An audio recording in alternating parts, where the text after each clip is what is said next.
Hello guys, Assalamu alaikum. My name is Mahin and my channel is Nurain Diary and welcome to my channel. আশা করি আপনারা সবাই ভালো আছেন। আলহামদুলিল্লাহ আমি অনেক ভালো আছি। আজকে আমি তৈরি করেছি আরেকটি নতুন রেসিপি। এখানে আমি তৈরি করেছি পাউরুটি দিয়ে একটি দারুণ রেসিপি। এই রেসিপিটি তৈরি করা কিন্তু খুবই সহজ। অল্প সময়ের মধ্যে আপনারা এই পাউরুটি দিয়ে রেসিপিটি তৈরি করে নিতে পারেন। রেসিপিটি তৈরি করতে প্রথমে আমাদের লাগবে পাউরুটি। এখানে আমি 8টা পাউরুটি নিয়েছি। আপনারা একটু বেশিও নিতে পারেন। এরপর আমি পাউরুটিগুলোকে এরকমভাবে কেটে নিয়েছি। প্রথমে সাইডে ব্রাউন কালার অংশটুকু কেটে নিয়েছি। এরপর এর মাঝখান থেকে দুটা ভাগে ভাগ করে নিয়েছি। দেখতে পাচ্ছেন আমার পাউরুটি কতগুলো হয়ে গেছে। এখন আমি এগুলোকে তেলে ভেজে নেব। সেজন্য আমি চুলায় প্যানটা বসিয়ে দিয়েছি। তেলটা এখন দিয়ে দিচ্ছি। তেলটা গরম হওয়া পর্যন্ত আমরা অপেক্ষা করব।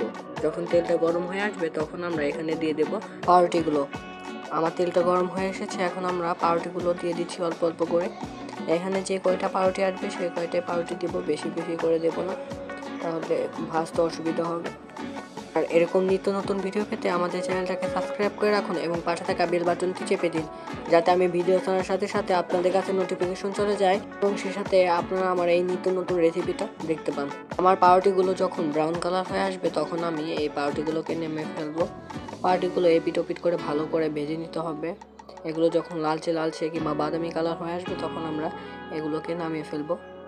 আমার এক পাশ ভেজে নেওয়া হয়ে গেছে। এখন আমি একটা একটা করে উল্টে দেব। এক পাশ ভেজে নেওয়া হয়ে গেছে, হ্যাঁ প্রায় ভেজে নেওয়া হয়ে গেছে, মুচমুচে টাইপের হয়ে এসেছে। আমি এক পাশ উল্টে দেব, পরে আরেকটা পাশ ভেজে নেব। দেখতে পাচ্ছেন কেমন ব্রাউন কালার হয়ে এসেছে। এটাকে আরও লালচে লালচে করতে হবে, তাহলে খেতে আরও দারুণ হবে এবং দেখতেও সুন্দর দেখা যাবে।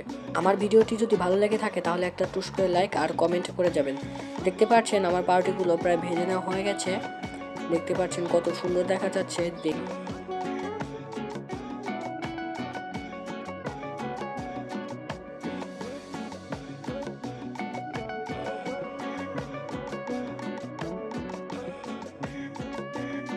আমার পাউরুটিগুলোকে ভেজে নেওয়া হয়ে গেছে।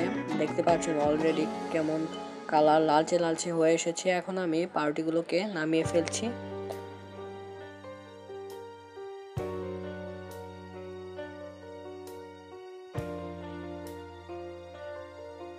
গাইস দেখতে পাচ্ছেন পাউরুটিগুলো কত সুন্দর দেখা যাচ্ছে, দেখে তো জিভে জল চলে আসবে।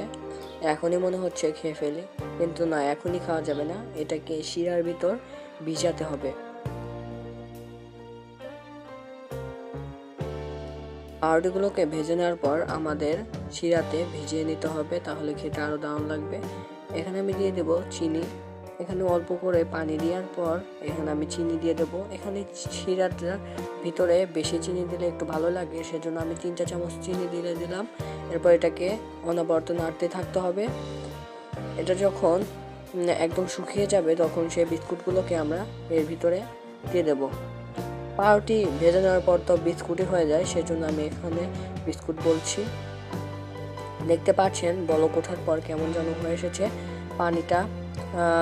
এখন আমি এখানে অল্প অল্প করে একটা একটা করে বিস্কুট দেবো। এখানে বেশিক্ষণ ভিজিয়ে রাখা যাবে না, বেশিক্ষণ ভিজিয়ে রাখলে কিন্তু পাউরুটিগুলোকে বিস্কুটগুলো একদম চুপসে যাবে এবং ভেঙে যাওয়ার সম্ভাবনা থাকে। অল্প কিছুক্ষণ ভিজিয়ে তারপরে এটাকে তুলে ফেলতে হবে। বেশিক্ষণ চুবিয়ে রাখলে কিন্তু একদম বিস্কুটটা ভেঙে যাওয়ার সম্ভাবনা থাকে। দেখতে পাচ্ছেন আমি অল্প অল্প করে চুবিয়ে ভেজে নিচ্ছি। এরপর এটাকে আমি তুলে ফেলবো। এটাকে কিন্তু বেশিক্ষণ চুবিয়ে রাখা যাবে না, ভেজানোর পরে পরে তুলে ফেলতে হবে। এখানে আমি হাতে সাহায্য করে নিই, হাতে সাহায্যে তুলে নিলে কিন্তু আরও ভালো হয়। আপনারা এই সময় চুলা আঁচটা একদম বন্ধ করে দিবেন। দেখতে পাচ্ছেন কেমন হয়ে এসেছে। এখন আমি এটাকে নামিয়ে ফেলবো। এটাকে আমি বলেছি বেশিক্ষণ চুবিয়ে রাখবেন না, এটা যেন মনে থাকে। এতে ভেজানোর পর আমি এটাকে নামিয়ে ফেলবো। এরপর আমি এখানে পুরটা তৈরি করে নেব। এখানে আমি পুরটা তৈরি করে দেখাইনি, আপনারা পুরটা তৈরি করে নেবেন। সুজি বা যে কোনো কিছু দিয়ে আপনারা পুর তৈরি করে নেবেন।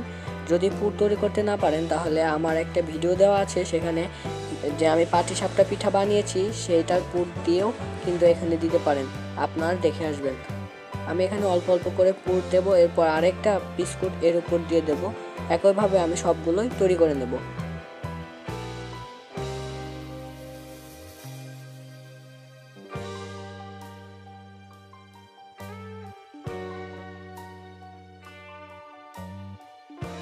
আমার সবগুলো তৈরি করে নেওয়া হয়ে গেছে। দেখতে পাচ্ছেন কত সুন্দর দেখা যাচ্ছে। এটা নাম জানি না, এটার নাম খিরসা না কি যেন। যাই হোক, দেখতে পাচ্ছেন কত সুন্দর। বিকালের নাস্তায় কিংবা আপনারা সকালেও কিন্তু এই রেসিপিটা তৈরি করে খেতে পারেন। খেতে কিন্তু খুবই দারুণ, ছোট থেকে বড় সবাই কিন্তু এই রেসিপিটা পছন্দ করবে। আজকে আর নয়, দেখা হবে অন্যদিন আরেকটি ভিডিও নিয়ে।